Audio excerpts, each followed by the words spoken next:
exactly the same thing. It's exactly the same thing. The governors have bastardized the local government system. They have they have taken local government, they take local government funds at will.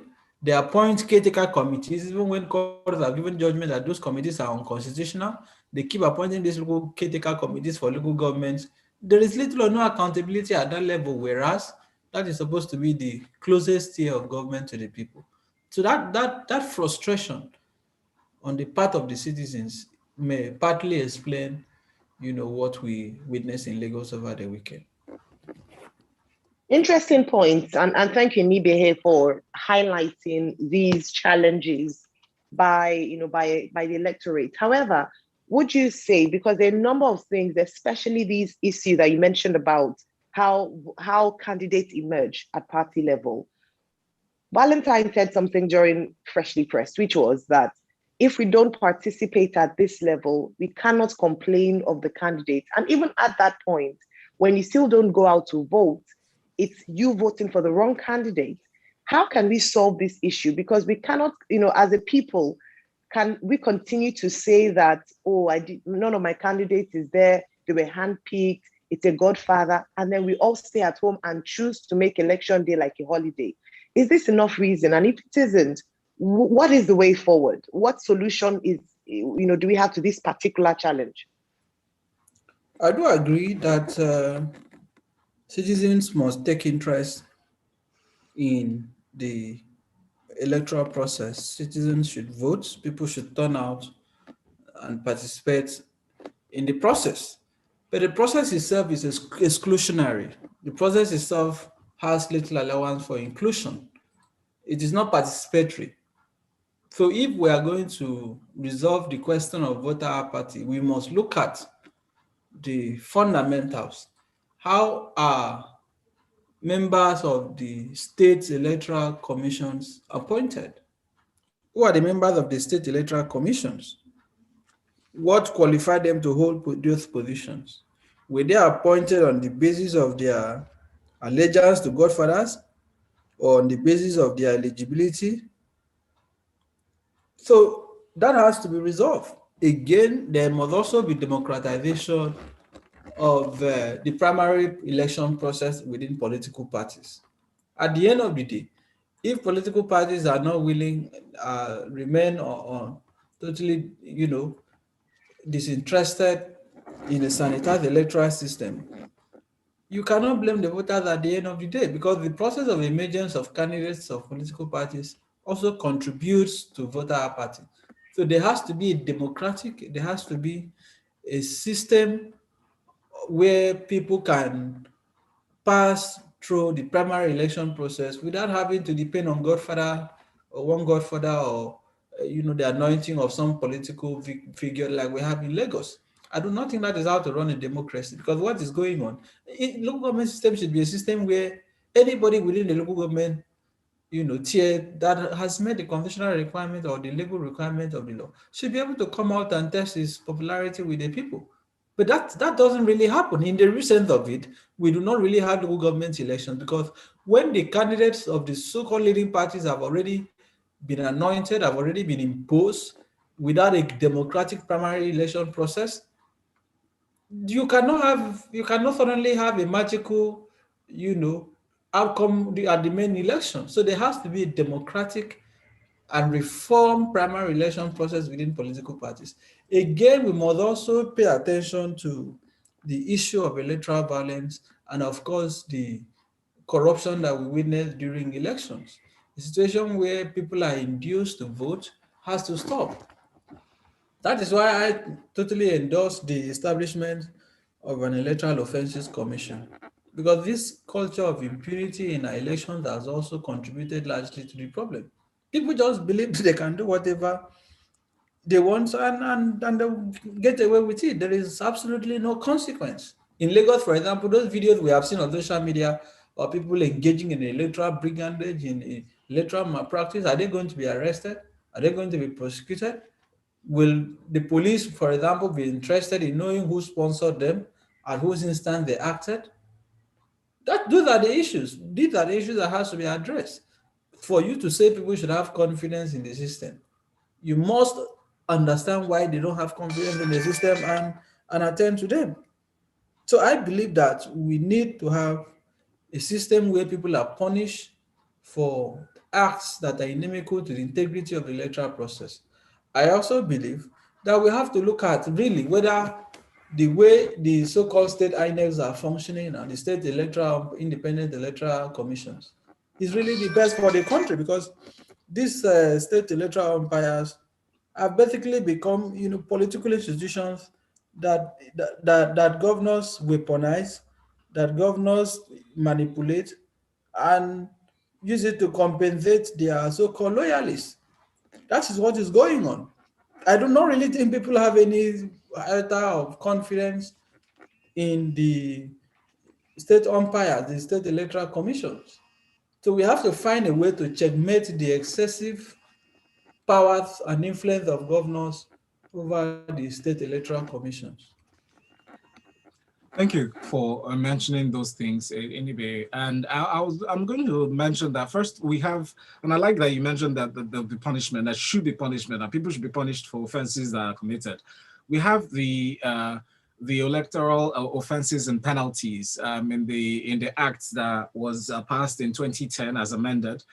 Some of these things, I don't know if the new one hasn't been implemented yet, has it? Mr. Effiong? No, it has not. It has not. Exactly. It's still before the National Assembly. Going by the old one, in section 3, the offenses in relation to ballot box and ballot papers and ballot boxes, there's a part that says unlawful possession of a ballot paper, illegal printing of ballot papers, illegal production or importation of ballot boxes incurs a fine of 50 million naira or for a term of imprisonment of not less than 10 years or both. These laws exist, right? There was a report in this election, local government election that happened on Saturday. There's a report of ballot box snatching in Shogunle area of Oshodi. Persons have not been named, no arrests have been made. Who will bail the cat? Because when we talk about these laws, they exist. It's not as if we lack these laws, but who is going to implement this? I mean, who do we look to for implementation? It is supposed to be the police. The police is the primary law enforcement institution in Nigeria. The police is supposed to be responsible for arresting people who engage in electoral violence, since we don't have an electoral offenses commission. The police is aware. You can't. Nobody will tell me they're not aware. They monitor the exercise. As a matter of fact, in many instances, it is the police that even aid and abet this criminality. This violence, this hijacking of ballot papers, multiple thumb printing, manipulation of electoral outcomes will not be possible if the police is not complicit. So we have a system that has really decayed. We have a system that is totally flawed. We have a system that is very, very, opposed to any form of check and accountability. Otherwise, how do you explain the fact that even with the emerging evidence, even with the indications of this, malpractices taking place, no arrest has been made so far to my knowledge. I'm not aware anybody has been arrested in Lagos on account of multiple thumb printing, on account of diversion of election materials. Nobody. And as I've told you, at the end of the day, these governors will sit and just write results and declare whoever they want to declare. Just look at the trend. This has been happening over the years. In Lagos, in all the local government councils, it is usually APC 100%. I believe it's the same thing even at the wards. In state under PDP, it's exactly the same thing. So this is just is a sham. What they call local government election in Nigeria is just a sham. That is my opinion, because I've had cause to watch this process unfold in many states. It is just a sham. So if you are going to change that, then you must change those who have the responsibility to hold people accountable must also change. But as long as the police is not interested in the sanitary system, the police is not interested in carrying out its responsibility, there is nothing that the voter can do. There is very little that the voter can do. Inibe Effiong, thank you so much for joining this conversation and for the answers you've provided so far. I encourage listeners to join the conversation by sending messages to WhatsApp 0809-444-0981. You can call 01-4489-981. Inibe Efyong is a prominent and leading human rights lawyer in Nigeria, good governance advocate, public affairs commentator, activist, and columnist.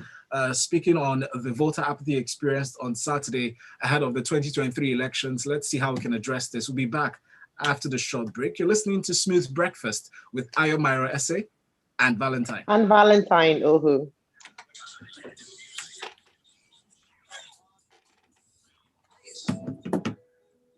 We'll be back after this. Okay, Val, did you see my message? Thank you so much, Inibihe. On the chat. That's fine. Yes, yes, I'm looking at it. Yeah, let me look at it. Okay, good. That's why, thank God I mentioned the phone lines thing. So I reiterated one, or you reiterate it when we come back that people should call. Okay, I'll reiterate. Thank you so much, Inebe, for the, for me, I just think that we cannot continue, just like and that's what Val said earlier today, that we cannot continue to use this as an excuse not to vote. We are shortchanging ourselves. I do understand that there's a challenge around how candidates are selected. So can we then be a part of the selection process ahead of 2023? Do you understand? So the idea is we are identifying the challenges, hopefully to be able to mitigate these challenges, ahead of 2023. We cannot come in 2023 and say the same thing. Okay. Studio. This is Smooth Breakfast on Smooth 98.1 with Mairo-Ese and Valentine Ohu. Thank you very much for tuning in. This morning, we are still speaking with Barrister Inibe, and we're looking at the LG local government elections that took place in Lagos and across some states. We're looking at some of the challenges, looking at how, ahead of 2023. By the way, our guest today, if you're just tuning in, is a prominent and leading human rights lawyer in Nigeria, a good governance advocate, public affairs commentator, activist, and columnist. He serves on a number of boards, including the prestigious African Center for Media and Information Literacy. Before the break, we had touched on the fact that a number of voters are not, one of the key reasons for voter apathy is the distrust with how candidates are chosen or put forward by parties. And so people don't feel like it is democratic enough, and so they just stay back. However, as we mentioned during the break, if you're watching us on YouTube, by the way, we talked about the fact that we cannot continue to, hold on to these. I don't want to say it an excuse, because it's valid. It's really valid, just like Inebe mentioned earlier on. However, in 2023, how are we going to change this narrative? So I'd like to ask you to call in if you participated in the elections on Saturday, if you went out to vote. Kindly call us. We'll share the numbers shortly. Let us know your experience. And then if you didn't vote, please don't worry. It's a no judgment zone. We want to prefer solution to this. So call us as well. Tell us you didn't vote and tell us why you didn't vote. We want to understand that. The numbers are 01448991. That's the number to call. That's the primary mode of communication. 01448991. Or you can send messages on WhatsApp 0809-444-0981. We have a caller coming here. Actually, there's a call coming through. Hello, good morning. Good morning. Very well, good morning. Please, could you speak up so we can hear you well? Yes. So the trick is turn us down on the other side and speak to us on the phone, please. Very well, thank you. What's your name?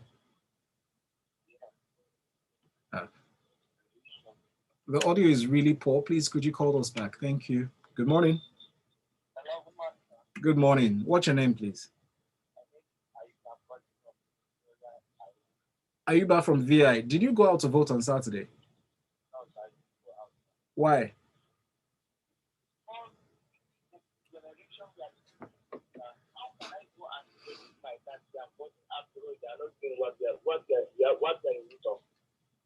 So actually, I don't have time to go and waste my time that I want to vote.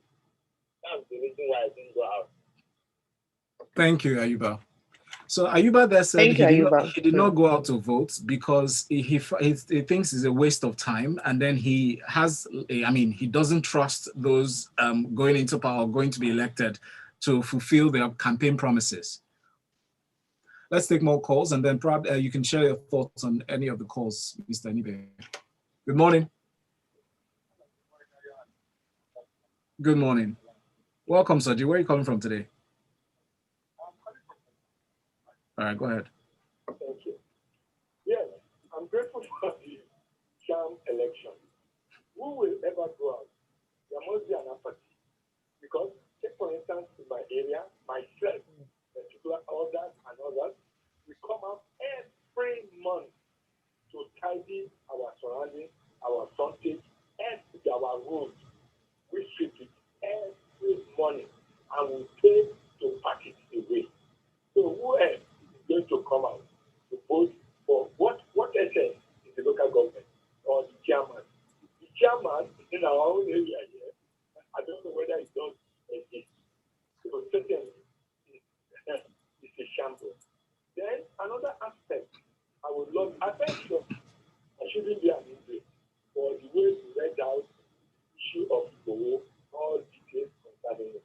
And they are all because CGC also did the same very well. And the way you did it also. Thank you very much. Thank you, Saji. Thank you, Saji. Yes, thank you.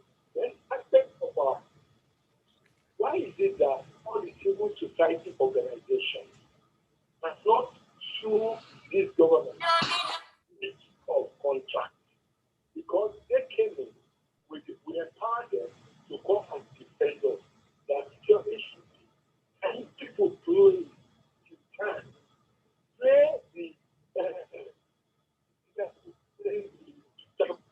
Saji, we're losing connection with you. Yes. Yeah, please go on. In 30 seconds, please. Possible. Play a scenario of election campaign in 2014 concerning this present government, so that these people can now go to court and sue them for breach of contract. And at the same time, because they have a contract with Nigerian and Nigerian citizens and Nigeria. Then aside from that, if you look at all the happening in the country, my dear, they need for something else. And somebody like Ayade and who is mind to be effective to this party is something that needs to be called for. Then the aspect of the electoral reform law. I was telling you that this thing needs to be done. But now, if the citizens and the people now come back in that Major General Buhari should not write the electoral law into law. We are playing into their hands. We should think and look forward and look at how this thing could be done. All the way to Gallery for 2020. So yes, see, can you answer with a yes or no? With either yes or no. Do you think that things will change before 2023? Thank you. All right, thank you for that. Mr. Anybody, you have any response to the last two calls so far? Well, it's just to reiterate the point that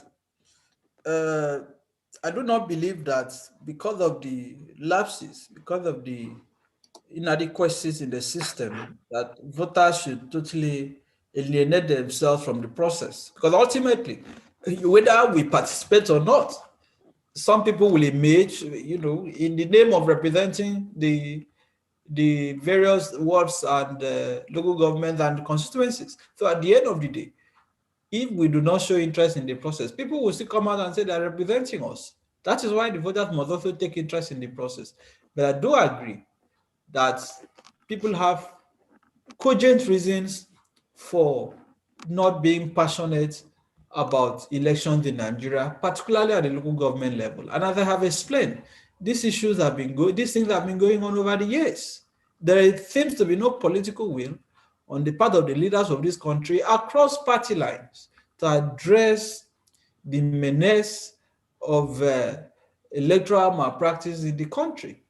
But again, we must also ask ourselves why it is so. It is so because of the culture of impunity. It is because there is no punishment for crime. There is no consequence for committing felony, for manipulating the electoral process in the country. That clearly explains what is going on. But hold on, there are consequences. The problem is implementation. Who enforces it? And you actually mentioned that earlier. Exactly. That is what I mean by impunity. People know that they can do these things and get away with it. They know they have godfathers who will come to their rescue. They know those who rig elections don't act on their own. There are people sponsoring them.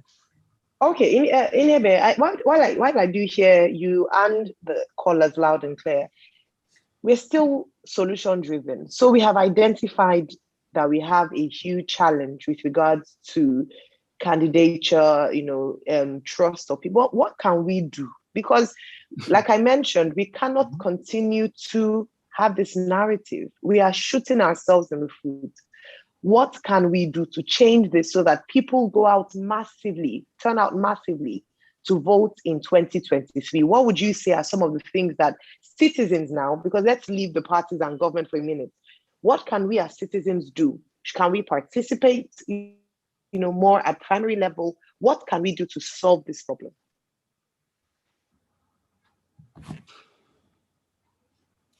Of course, a lot has to be done. The starting point is that even within the civil society, there is need for civic education.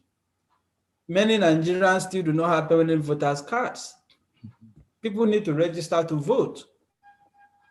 People need to understand that except they participate in the process, the outcome will affect them whether they like it or not. There is also the need for our electoral system to be reformed through legislation. Unfortunately, again, we have seen what has happened, where the National Assembly, the Senate specifically, voted against electronic transmission of results, which I find preposterous, which I find very whimsical, because if you're allowing for accreditation by smart card reader, electronic accreditation, and you even make allowance for possibility of electronic voting, even though that is not going to be explored in the immediate future, why are you averse to electronic transmission? It doesn't make any sense, because if you are saying that, as some of them have blindly argued that because they claim internet is not available in some parts of the country, therefore INEC should be depending on the NCC, the Nigerian Communications Commission, to know whether transmission of results electronically should take place or not. Nigerians are watching these things. Yes, for me, Mr. Effiong, sorry, permit me to interject. You are back to the government. So what can we, as the people, do? Assuming, because there's no way we can alienate ourselves from the government, right? We understand that there are people holding the ranks. But imagine that there's a situation where, heaven forbid, that these people are inept, as some people might say they are. But how do we, as people, make things happen for good? For the good of us, not for anybody else. Oh yes, there are a lot of things Nigerians can do. But except we understand the problem, we will not know how to address them. Now, what really can citizens do if not to engage? Is it by way of protest? Is it by way of going to court? Is it by way of petitions? There are limited options within the civic space. You get it? Because if you're, for example, the challenge with the National Assembly, if Nigerians decide that they want to go and occupy the National Assembly, possibly that will give us a positive outcome. Maybe that will elicit some form of reaction. But you need to also understand the climate under which these things are happening. Because when we keep saying what will citizens do, we saw it during the NSAS, when police brutality was going on over the years and citizens decided to do something about it. You saw how it ended. Should that be the end? No, I'm just saying that then we have a sustained culture of impunity. Again, even the climate does not even give room for civic participation. People come out to protest, they are tear gas, they are so intimidated, they are killed. And the media must also have a role to play in this. Luckily for us, we have a very vibrant media in the country. You know, the media must continue to checkmate Yeah. these guys in government because, frankly, as far as I'm concerned, they don't care. They don't care. So I am saying that one of the solutions to the problem that I'm complaining about is civic participation, particularly protest. I believe protest can be very effective. For example, I don't understand why the National Assembly should be able to do the thing they do and they get away with it without spontaneous reaction. In some countries, that singular action they took, we would have seen thousands, if not millions, of people troop out on the street all over the country. So we have a lot to learn in terms of our response to actions of people in power. Nigerians are still not recovered from the Mm. trauma of dictatorship. And that explains why these politicians do things and they get away with it. They get away with money. In fact, they even become more emboldened to repeat it. They go back and contest, people still vote for them. So part of the punishment that they must face is that in 2023, those who have publicly gone on record to vote against the interests of the country should be voted out. Because if they know that Absolutely. if they know that there's a price to pay for betrayal, that there's a price to pay for working against the interests of the people, they will begin to sit up. They will begin to sit up. So voters must also hold them accountable at the ballot. Mm. That's part of the solution. Let people know that you cannot do certain things without consequences, without repercussions. That is the point. All right. That is the point. Thank you. We have to take a break. We'll be back. We're speaking with Enibe-Effiong, who's a lawyer and human rights activist on the voter apathy that occurred in Ogun and Lagos states last weekend. Stay with us on Smith's Breakfast.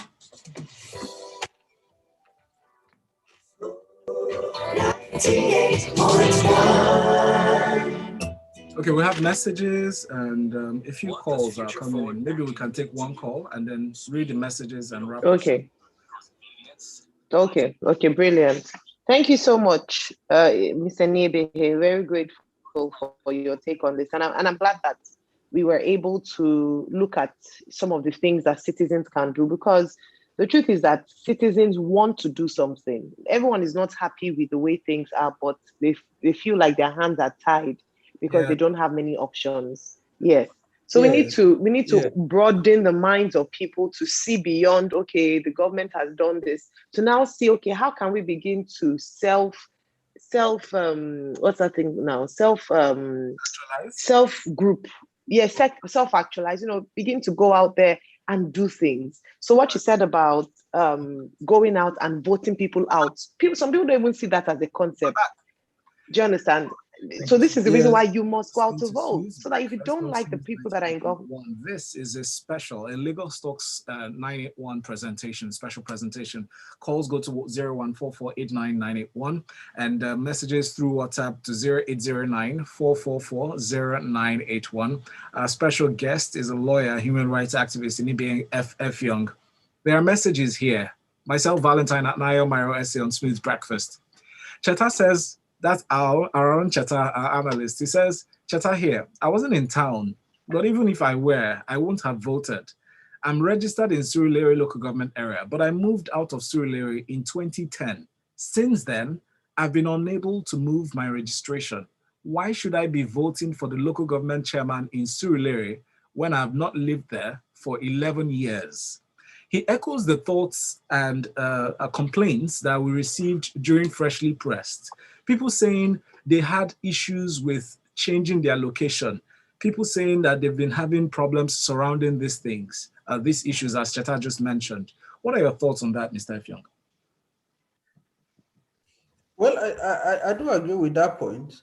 I do agree with that point because when people are disconnected from, the administration at the local government level, it is also a way of creating apathy. But again, I think Nigerians must also realize that there has to be limits to these excuses. Ultimately, for example, during the 2019 elections, I resided in Lagos, but I had to fly to my home state in Akwa Ibom to vote, just to vote because I believe I had the right to vote because I haven't been able, I couldn't transfer my. That's great. I couldn't transfer my voting rights to Lagos. I had to travel all the way to vote. So we must also find a way to limit our excuses. Politicians are aware that most Nigerians are not really doing enough to hold them accountable. And that is why they continue to do these things. But another issue is that how effective has local government administration been? How effective? It has been very poor. But again, that is why people should even be more interested in who emerges as a councillor, in who emerges as a local government chairman. In Lagos, for example, people don't really care. People wake up every morning, they're hustling to have a daily meal, to have what to eat, to send their kids to school, to hurry to work. People don't really bother about asking, why is this street light not working? Why is this road not paved? Why is this market not well, structured? What is the local government supposed to do? All that we are confronted with in the name of local government administration in Lagos is obnoxious taxation. These thugs and hoodlums on the road are robbing people, collecting taxes on behalf of local government. That seems to be the most visible evidence of local government in this. That is not supposed to be so. The local government has constitutional role. If you look at the seventh schedule to the constitution, the role of the local government are clearly itemized. They are clearly itemized. But do they really carry out this function? Very little.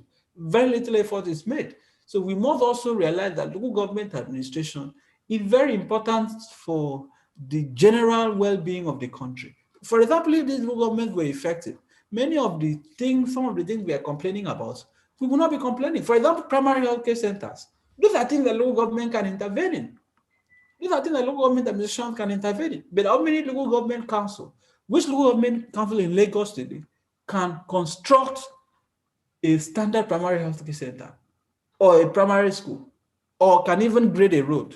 They will tell you that they don't Well, have money from the state government. that is not true. That's not true. In Lagos, for example, Lagos is about the richest state in Nigeria. It certainly cannot be money. What I'm saying is that if you ask them, they will tell you possibly the allocation coming from the governor is not commensurate, is not significant. But I don't really think that is sufficient excuse, because if that is so, they should tell us. But again, even the council members themselves cannot speak up. They cannot complain. Why? The leadership recruitment process. If you are imposed on the people by Godfather, you cannot get to power and begin to fight the same process that brought you to power. That is why it is important for us to have a democratization of the electoral system at the local government level, because this will now have rippling effect on leadership. This will have rippling effect on accountability, on infrastructure, on the general well-being of the local government administration.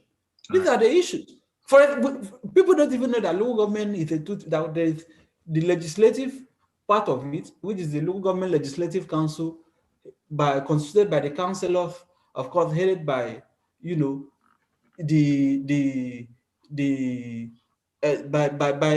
one of the councillors. They don't even know that the legislature at the local government level that is supposed to hold the chairman accountable. But that is supposed to be headed by a local government leader, the head of the legislative council, the leader of the legislative council. People don't know. We have a legislative arm at the local level. We also have the executive arm. But these things are being fused. Why? Because there is very little effort at accountability. If the local government chairman is not performing, the local government legislative council is supposed to hold him accountable. But we don't see those things. I want to let's take a call, a final call before I wrap up, because we're running out of time. Thank you, Nibe. Good morning. Welcome to Smooth Breakfast. What's your name? Hello, Tunde. You have a minute. Please share your thoughts or question. Okay. My thought is, I think we all know the issues we have in Nigeria, and it gets to a stage whereby there's more or less little you can do, because people don't even feel ownership of this country or this state or their locality, and then the bottom line is, you say you want, what can people do? What can citizens do? They can't do anything, because the lessons have been there. That if you come out, you're either going to be gagged or you're going to be locked up. The responsibility falls on the media. It falls on the media. And then the civil liberty organizations, the responsibility falls on them. If you go around history to these great countries we compare ourselves to, the Americans, the UKs, those are the people that do the job. They are the ones that rile the people up. That ones that give the people the backbone they need. Say one guy comes out in his local government now, and then he has an issue, and he makes so much noise, and then he's picked up tomorrow. Who fights for him? Nobody. You People forget about him. Civil advisors, they will forget about him. Before you know it, it will be a forgotten issue. But the guy will still be facing that problem. So that is the wish. There's nothing citizens can do per se. It is the media. We have three architectural setups in every society: the economic, the security, and the media. Thank you. That's today's call, and I think that's the final call message for today. Yeah. Inibe, thank you so much. We really appreciate you. Ayo? Thank you so much. Thank you, Inibe. Thanks very much for your contribution to the conversation this morning. As always, when we speak about these topics, we don't have enough time, but I hope that the message has been passed loud and clear. I thank you for one of the quotable quotes you said: we have to do away with excuses and start to actually take part in governance in Nigeria. So everyone should think about where they can, play a role. Thank you very much indeed. And that's all we can take this morning. That's all we can take this morning on Lagos Talks 91. As always, the conversation has been made richer by your telephone calls and messages. Apologies, we couldn't take all of them, as we wanted to get into the conversation in detail with our guests this morning. However, we continue the conversation tomorrow, same time from 8:10, that's the new time, to 9 o'clock. Up next, we have the locker room, 981. Yes, of course, with Mairo-Ese and Valentine. And Valentine, This is Tommy O. Keep it tuned right here on Smooth 98. Well done, Ayo. All right, thank you, Val. I was trying to make it seem as if I said, okay, locker room with. Well. Thank you. All right, thank you so much. That was good. And you see that at the end, he now started changing his. Sorry, Val. I mean, locker room. Your guests are downstairs already. Locker room, and they're supposed to come up now. Okay, that's true. The one expert. Locker room. There's a meal. Okay, right. Do you have any questions? All right. Yeah, I said. It's Beth King go. Are you staying? Yes, stay now. No, I'm not. Please, I handle your clients. No.